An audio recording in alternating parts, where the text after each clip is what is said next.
Bueno, estamos iniciando en confianza nuestra conversación con los constituyentes y las constituyentes a partir de nuestro proyecto que es la Constitución de la Confianza. La Constitución de la Confianza es una plataforma digital que busca levantar la opinión de los ciudadanos para conocer cuáles son aquellos elementos que permiten, en el fondo, disminuir la brecha de desconfianza que existe entre la ciudadanía y las instituciones de la democracia. Nos acompaña Carolina Rivera, que es periodista del proyecto de la Constitución de la Confianza, y nuestro invitado de hoy es Eduardo Cretón, que es uno de los 155 constituyentes, representante de la Araucanía. El distrito es el 22, ¿no? 22, sí. El distrito 22 de 28 distritos. Y Eduardo también es uno de los más jóvenes integrantes de la convención constitucional, así que estamos muy contentos de poder conversar contigo, Eduardo. Te damos la bienvenida. Muchas gracias, Gonzalo. Darle las gracias también a Carolina por habernos invitado a participar de esta instancia. Yo creo que ustedes tocan, bueno, después lo podemos ir hablando un poco más, pero es fundamental, porque en gran medida la crisis que atraviesa Chile es una crisis de las instituciones, tanto privadas como públicas, que se debe principalmente a una pérdida de confianza. Y yo creo que hoy día es justamente esa palabra la que tenemos que tratar de reconciliar con la ciudadanía, que la gente vuelva a sentir que lo público genera esta sensación de confianza, y que es lo que hoy día falta. Si uno ve las críticas a Carabineros, por ejemplo, es por falta de confianza en Carabineros. Las críticas a la iglesia es por una falta de confianza tremenda por las crisis que han tenido. La desconfianza hacia los políticos, hacia las instituciones en general. Entonces, es un tema muy, muy relevante, y feliz de poder compartir acá con ustedes para ver o dar algunas luces de lo que yo creo por dónde puede ir este camino para reconstruir la confianza en general. Es muy importante poder establecer un vehículo, digamos, que vincule a las personas con ustedes, porque claro, ustedes van a tener mucha presión, están teniendo mucha presión, no cabe ninguna duda, de los distintos sectores de la sociedad que han puesto expectativas en 155 personas para poder pensar, debatir, aprobar y proponer o redactar, aprobar y proponer un texto constitucional que nosotros los ciudadanos vamos a tener que finalmente darle una salida, digamos, aprobándolo o rechazándolo, digamos. Entonces es muy relevante lo que ustedes puedan hacer en esto, y por eso también es muy importante que las personas que nos escuchan, que nos siguen, puedan también saber quiénes son. Y la primera pregunta nuestra es ¿quién eres en el fondo? ¿Quién es Eduardo Cretón? ¿Por qué está aquí? ¿Cuáles son sus principales inquietudes personales? ¿Qué es lo que haces? ¿Qué equipo te gusta? Colo-Colo, por supuesto, el más grande. Colo-Colo, ya. Bueno, yo soy Eduardo Cretón, tengo 25 años, efectivamente soy uno de los 3 convencionales más jóvenes, como decía Gonzalo. Soy el más joven de Chile Vamos. Yo siempre me defino como pueblerino. Yo soy nacido y criado en Victoria, una ciudad que tiene alrededor de 36.000 habitantes, está en el centro de lo que es la provincia de Malleco y lo que es la Araucanía Norte, que es una realidad bien difícil, porque dentro de la Araucanía como que tenemos 2 realidades. Uno habla de mi región y siempre la gente dice, sí, Temuco, Pucón, Villarrica, pero todo lo que es la Araucanía Norte es muchísimo más pobre, tiene mucha menos inversión pública, mucha menos inversión privada, y también es la parte de la región donde mayor conflictividad tenemos, donde están la mayor cantidad de hechos de violencia, de actos terroristas. Entonces es súper complejo la realidad de Malleco. Yo me defino como un pueblerino, porque para mí haber nacido y crecido en una ciudad como Victoria te genera o te da la posibilidad de poder relacionarte muchísimo más transversalmente con toda la gente. Los sectores más acomodados están a 5 minutos de los sectores más vulnerables. Todos nos juntamos en la plaza. Estudié en un colegio particular subvencionado católico allá en Victoria. Mi familia, por el lado de mi papá, los Cretón, somos todos de allá. De hecho, Jean-Philippe Cretón también es pariente y la familia de él también es de allá. Entonces, hay toda una tradición pueblerina que yo creo que es lo que me define. Tuve la suerte de poder venir a estudiar Derecho a Santiago, a la Universidad Católica. Antes de entrar a la universidad, tuve mi primer acercamiento con el mundo social, que fue a través del desafío Levantemos Chile. Ahí fue cuando yo decido dedicar mi vida o lo que voy a hacer a ayudar al resto de la sociedad, a ayudar a los demás, porque la figura de Felipe a mí me voló la cabeza y creo... Felipe Puillo. Me voló la cabeza, yo no alcancé a conocer lamentablemente, pero en el desafío se encendió esa llamita, digamos, por lo público. Y después en la Universidad Católica estudié Derecho y, bueno, estuve metido en armando los trabajos voluntarios en un principio, jefe de la vocalía de compromiso social, hasta que en algún minuto me dicen, oye, ¿no quieres participar de la política a través de ser dirigente estudiantil? Y dije, bueno, aceptémoslo. Me acuerdo que fui dirigente estudiantil y siempre fui un poco el dirigente estudiantil de la gente de región, ¿no? Cuando uno llegaba a la universidad, a diferencia de muchos compañeros míos que entraban con 5 o 6 compañeros de colegio y además conocían otros 10 más de los otros colegios, uno llegaba solo. Yo tuve la suerte y hasta el día de hoy estoy viviendo con mi tía, que fue la que me acogió estos 6 años, pero muchos alumnos de región llegaban solo. Tenía que arrendar departamento y se tenía que ir, para alumnos que vienen a estudiar de región a Santiago, irse a la casa con 18 años es algo que te marca. Entonces, ahí fue como el dirigente del alumno de región, y después, bueno, terminé mi examen de grado el año pasado, y volví a la región, y cuando vuelvo a la región, porque terminé de estudiar online allá, me encuentro con que la violencia que se viene viviendo hace muchas décadas, había incrementado muchísimo. O sea, yo hace 6 años atrás podía andar en un camino rural a las 10 de la noche, 12 de la noche. Hoy día eso no pasa. Y me tocó ver una seguidilla, de hecho, mientras estaba estudiando mi examen de grado, toma de municipios, asesinatos, tomas de predios, de camiones, al lado de la ciudad ya no es un tema que fuera solo de los campos, sino que en la misma ciudad hemos tenido esto hecho, y eso fue un poco lo que a mí me motivó a participar del proceso constitucional. El hecho de que acá se nos haya prometido una nueva constitución, que ya elegimos a las personas que las vamos a redactar y que espero que sea capaz esta nueva constitución de reconstruir confianza, pero también se nos prometió paz. Y yo espero que la convención constitucional nos sirva para empezar a destrabar este conflicto y para que efectivamente todos allá en mi región podamos vivir y trabajar tranquilos. Así que eso, y hincha de Colo-Colo de toda la vida. La primera vez que fui al estadio fue con la final del 2006 contra Pachuca, que perdimos, pero bueno, son cosas del fútbol eso.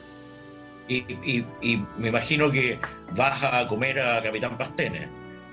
Sí, mucho. De hecho, ahora estoy ahí pinchando con una pastelina y tienen toda una tradición también muy bonita ahí de los colonos. A diferencia de la colonia suiza, porque los Cretones eran parte de la colonia suiza ya, la colonia italiana era mucho más chica, pero mantuvo mucho más el tema de la cultura, de las tradiciones, y hoy día... Sí. El Lumaco, que es una parte donde más mal se está pasando, creo que es una de las comunas en Chile donde uno puede hablar de multiculturalidad o interculturalidad, porque está lo chileno, está lo mapuche muy marcado también en Pastene, y tenemos también esta colonia italiana que todavía se mantiene, que tienen doble nacionalidad, y algo bien bonito, y cuando uno entra a Lumaco, uno puede ver 3 banderas, y eso de una u otra forma te habla de que los colonos nunca fueron los culpables del conflicto que se generó entre el Estado chileno y el pueblo mapuche. Los colonos vinieron a trabajar. Por eso te hago la pregunta, Guardo, porque te pregunto lo de Capitán Pastene, aparte de que la cocina es muy buena, reconocidamente buena y conocida, pero también tiene este eje de multiculturalidad que nos habla un poco del mundo global en el que hoy día vivimos, donde hay identidades cruzadas, donde están los pueblos originarios, donde están los colonos o inmigrantes, en este caso europeos, que llegan a ocupar ciertos lugares, donde están los chilenos tradicional, que también representa a otros. ¿Cómo se vive esa multiculturalidad para poder entender los procesos? Porque quizás uno de los problemas que Chile tiene es que estamos súper divididos en cajitas. O sea, cada uno somos una cajita y nos cuesta mucho movernos de una cajita a otra. Entonces, claro, una de las cosas que conversábamos con Carolina es que es bueno saber algunos detalles de los convencionales. Por ejemplo, el equipo que te gusta. O sea, a menos no te gusta la Católica porque estás en Chile Vamos o estudiaste en la Católica, sino que te gusta el Colo-Colo, ¿ya? Y probablemente con esta definición del pueblerino, puede que si te preguntamos cuál es tu música, ¿ya? A lo mejor nos puedes contestar mucho más desde esa multiculturalidad que es tu experiencia de vida, ¿ya? En el territorio, y que te permite mirar desde la realidad santiaguina, que es donde estás hoy día, también lo que te está ocurriendo o lo que está ocurriendo en esas 16 comunas que tú representas y que han sido parte de tu vida. ¿Cómo se vive esa multiculturalidad desde un joven que está en la urbe santiaguina, con todas las influencias que eso tiene, culturales, versus, digamos, un distrito que tiene una expresión tan diversa, rural, de pueblos originarios, con el conflicto, con presencia de inmigrantes también muy fuerte? ¿Cómo se vive y para ir entrando al tema de la convención propiamente tal, y cómo eso tú lo puedes llevar culturalmente como tu aporte, este pedazo de Chile que tú representas en la convención? Bueno, hay varias cosas. Primero yo diría que hoy día en la Araucanía nos falta avanzar de la multiculturalidad a la interculturalidad. Porque la multiculturalidad, uno puede decir, hay varias culturas, pero como tú decías, cada una es una cajita. Yo creo que hay que salir de esa cajita e ir entremezclando ciertas cosas, y creo que hacia allá es donde tenemos que avanzar. Hay una frase del himno de mi ciudad, que es el himno de Victoria, que dice: nuestra sangre colono con Arauco la hermanó. Y yo creo que eso es un poco, que las culturas conversen unas con otras, por supuesto que respetando nuestras diferencias, pero que se genere esa conversación. Hoy día, cuando se habla del conflicto, muchas voces todavía siguen pensando el conflicto en la lógica del siglo XIX, en la lógica de la ocupación, ¿eh? Pero la verdad es que se termina obviando que la Araucanía, por llama de casi 150 años, se ha transformado en una región multicultural, donde está este influjo de los migrantes, donde está este influjo también de los chilenos, de los mapuches, y que con historias de vida y con ciudades que se han ido construyendo en base a eso. Victoria, Traiguén, el mismo Angol, que después se refunda, Pastén, el Lumaco, son ciudades, pueblos, que se fueron construyendo en base a una nueva realidad, ¿ya? Que era una región de la Araucanía completamente distinta a lo que había pasado anteriormente. Y avanzar en interculturalidad es complejo, porque uno se encuentra con obstáculos, de repente a uno le cuesta salir de su cajita. Hoy día, por ejemplo, yo nunca aprendí mapuzungún en el colegio, siendo que mi colegio probablemente tenía una matrícula alrededor del 20-25% indígena, y nunca lo aprendí, y hasta el día de hoy no lo sé hablar. O sea, sé saludar y despedirme, y probablemente el 95% de la región hasta ahí no me llega, pero eso es algo que podemos ir rescatando también. Pero otro tema muy conflictivo tiene que ver con la política de identidades, ¿no? Que hoy día, en el fondo, la política está bien, porque yo soy muy partidario de eso, de que la política vuelva al territorio, a la descentralización, a lo comunal, al barrio, por sobre lo centralista que es este país. Pero también hay que tener cuidado cuando transformamos la política en una disputa de identidades. Y eso hoy día yo siento que en la convención nos ha empezado a pasar un poco. El hecho de que los escaños reservados hayan llegado a la convención es una muy buena señal, pero dentro de la convención yo no veo justificaciones para que en cada comisión tengan que haber escaños reservados también, para que tengan quizás mayor uso de la palabra en desmedro de otros grupos. Hay que tener cuidado con eso. Creo que hoy día, cuando uno se atrinchera en políticas de identidades, cuesta muchísimo más generar esta interculturalidad. Y obviamente que van a haber temas ya constitucionales que van a tener que ver con esto. Si es que vamos a hacer un Estado intercultural, un Estado multicultural o un Estado plurinacional. Yo creo que esta última idea, la plurinacionalidad, es la que tiene mayor fuerza, al menos dentro de la convención, y eso genera una serie de debates que uno puede ir viendo después en el detalle, al cual por supuesto yo creo que tenemos que estar absolutamente abiertos. Creo que todo acá hay que debatirlo con argumentos. Lo que a mí me genera ruido de la plurinacionalidad es el hecho de que vamos a tener varias naciones pero ¿qué pasa con la soberanía? ¿Seguimos compartiendo una soberanía o cada nación es soberana por sí sola y empezamos un poco a atomizar? Y es lo mismo que me pasa también con la chilenidad, porque yo creo en una chilenidad que se conforma de distintas culturas, y en el fondo todos somos chilenos, pero también con culturas completamente distintas. Y esta era una pregunta que yo siempre se lo hacía a los peñis cuando me encontraba, por ejemplo, en Trayén. Al final de la conversación yo le decía, oiga, le puedo hacer una pregunta muy honestamente, ¿usted se siente chileno, sí o no? Y esto te lo demuestran las encuestas también, de que el 95% dice, sí, me siento chileno. Entonces, de repente hay que tener cuidado con entender la plurinacionalidad como algo que... Yo no hablo de un Estado dentro del Estado, que es la caricatura que se hace, no. Yo hablo de que la chilenidad muchas veces a través de ese concepto se puede disgregar y separar lo chileno de lo mapuche, cuando yo creo que debería ser al contrario. Lo chileno tiene que tener como uno de sus pilares fundamentales lo mapuche, y que de hecho era el proyecto de los padres de la independencia, era justamente eso, que después en el tiempo se nos fue perdiendo, pero esa es una conversación que va para harto rato más. Oye, ¿y cómo entramos a la convención ahí? La Carolina ha estado en el mismo espacio que tú desde el inicio de la convención.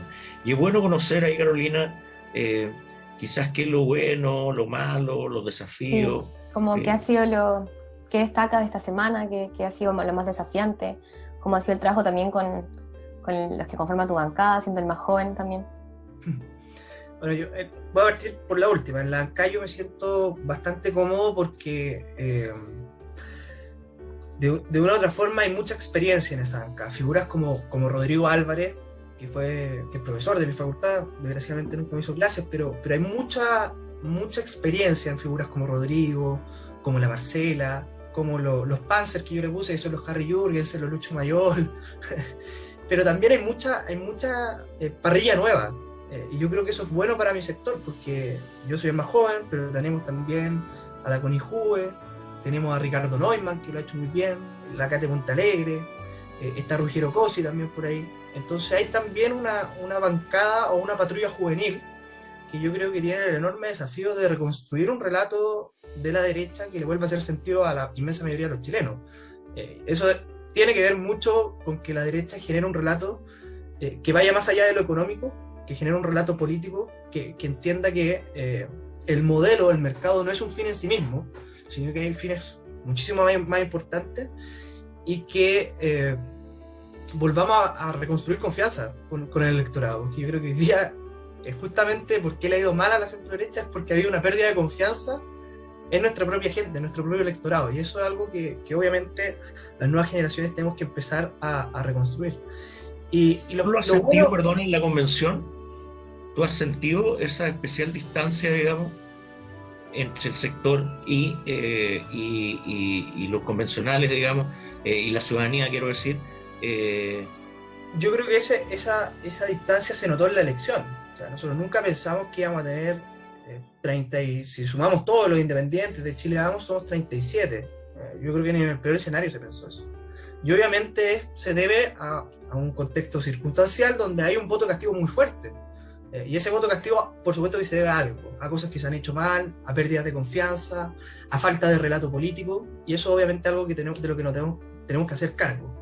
Ahora, con lo otro que preguntaba Carolina, con respecto a qué ha sido lo bueno, lo malo de estos días, yo creo que lo más positivo para mí esta semana fue que empezamos a avanzar. Ya tenemos las primeras comisiones provisorias, ayer aprobamos más comisiones. Hay algunas que a mí me hubiesen gustado que se aprobaran, finalmente se rechazaron, pero vamos a seguir insistiendo con esos puntos. Y también me quedo con algo muy positivo, que fue la condena que hizo de la violencia la presidenta Elisa Loncón, que condenó la violencia que han sufrido algunos convencionales como Ruggiero Cosi, como también Luciano Silva, que fueron a su casa a rayarlo en Concepción. Y esa condena a la violencia a mí me da mucha esperanza, porque justamente es lo que tenemos que lograr hacer en esta convención. También me da mucha esperanza que la Comisión de Derechos Humanos, en lo general, digamos, todavía nos falta lo concreto, pero en lo general haya sido aprobado casi por unanimidad. También son señales positivas. Me quedo también con que hemos logrado avanzar en las comisiones, y Y bueno, lo malo es que suspendemos mucho las sesiones.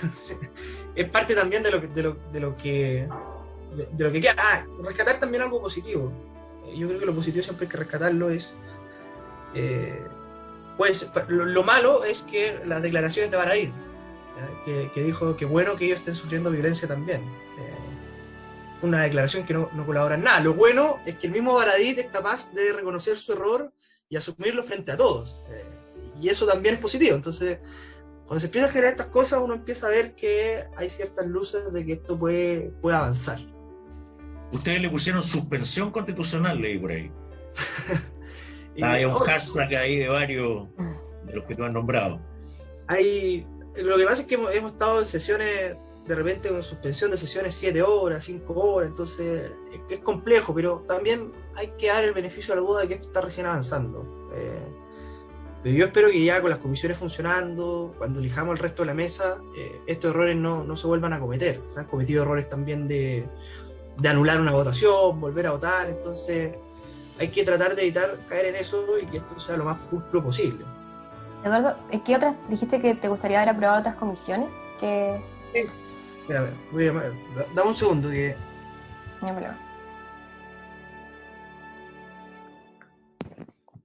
Se me está acabando la batería, pero yo creo que aguantamos. ¿Qué comisiones? Eran 2 comisiones que se habían propuesto que tenían que ver con las víctimas de la violencia del 18 de octubre y de la macrozona sur. Eso fue muy, muy negativo la semana pasada, que se haya aprobado una declaración que busca indultar personas condenadas por crímenes y delitos graves. Y es súper complejo porque cuando se apoya estas declaraciones que son políticas, que no tenemos ninguna atribución en eso, que está bien, pero la señal política es muy fuerte, porque lo que le estamos diciendo a las víctimas de la violencia en la macrozona sur, o lo que le estamos diciendo a la gente que tuvo que ver cómo saqueaban sus locales, cómo destruían sus barrios, algunos choferes del Transantiago que les quemaban las micros, es súper fuerte porque le estamos diciendo al final que el dolor, el daño, el sufrimiento que les tocó vivir parece ser el precio a pagar de este proceso. Es como lo que se necesitaba para que esta convención funcionara. Y yo creo que eso es equivocado, por lo tanto planteamos que así como tenemos una comisión de derechos humanos, hay una comisión también que busque verdad, justicia y reparación para esta gente, que no se nos quede nadie abajo. Yo creo que hoy día la convención lo que tiene que lograr es reconciliar a Chile más que refundarlo, como se ha dicho en algunas partes, o tratar de dividirlo entre bueno y malo. Yo creo que la reconciliación tiene que partir por no dejar a ninguna de las víctimas bajo el carro. Una pregunta, quizás para esto nos permite meternos como a la parte final,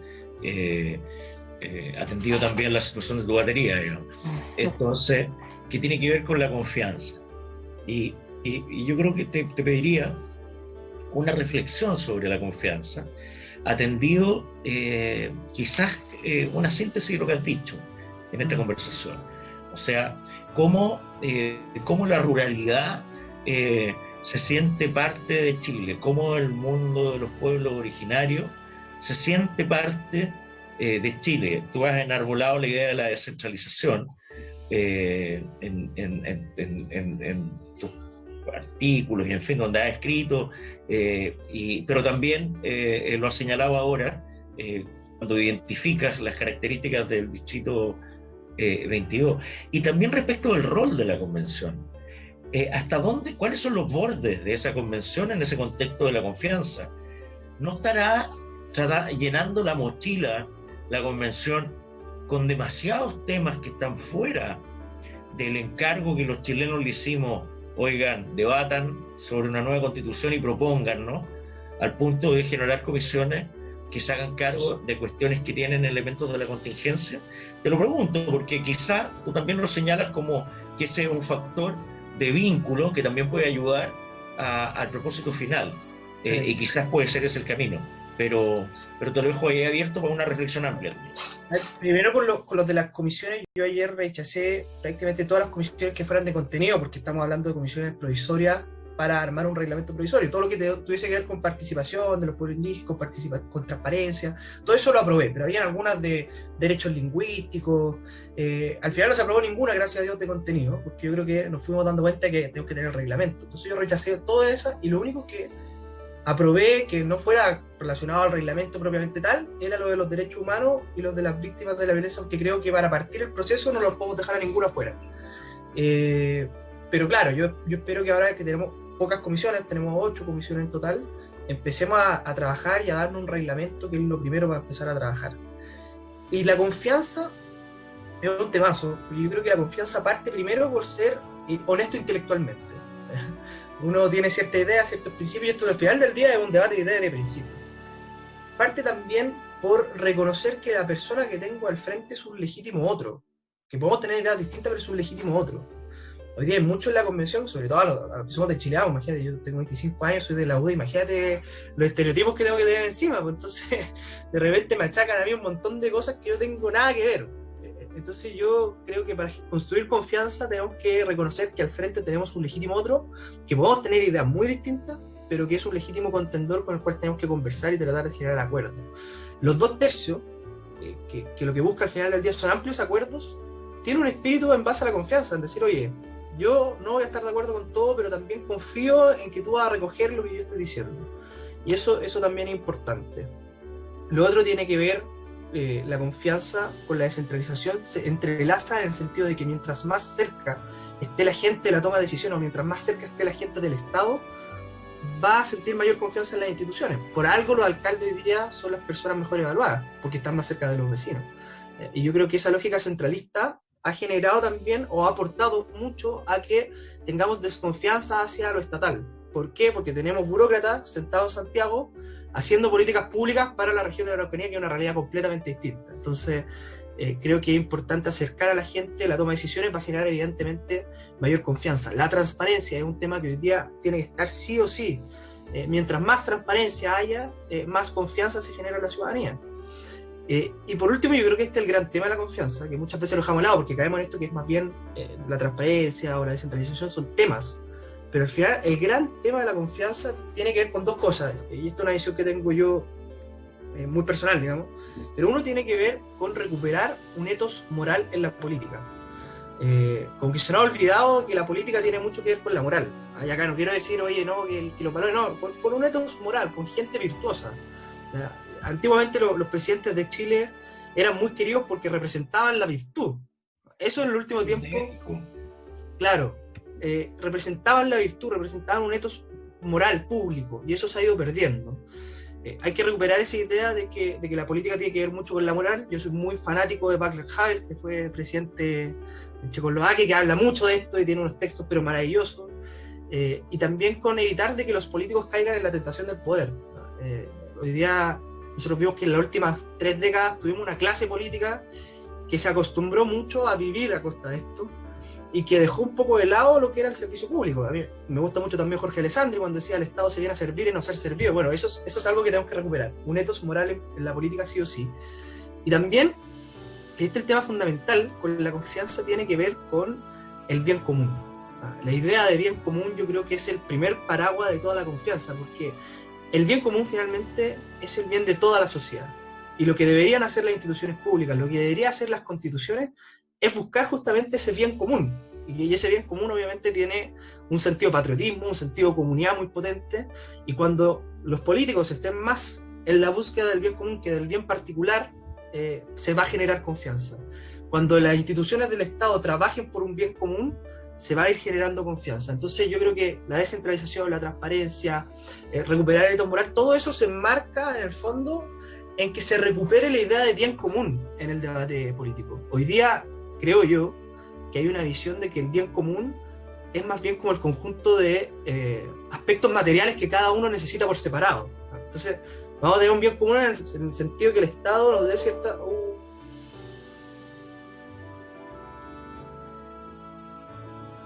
Se le hará pagar el computador. Sí, pero podemos cerrar ahí en el tema bien común.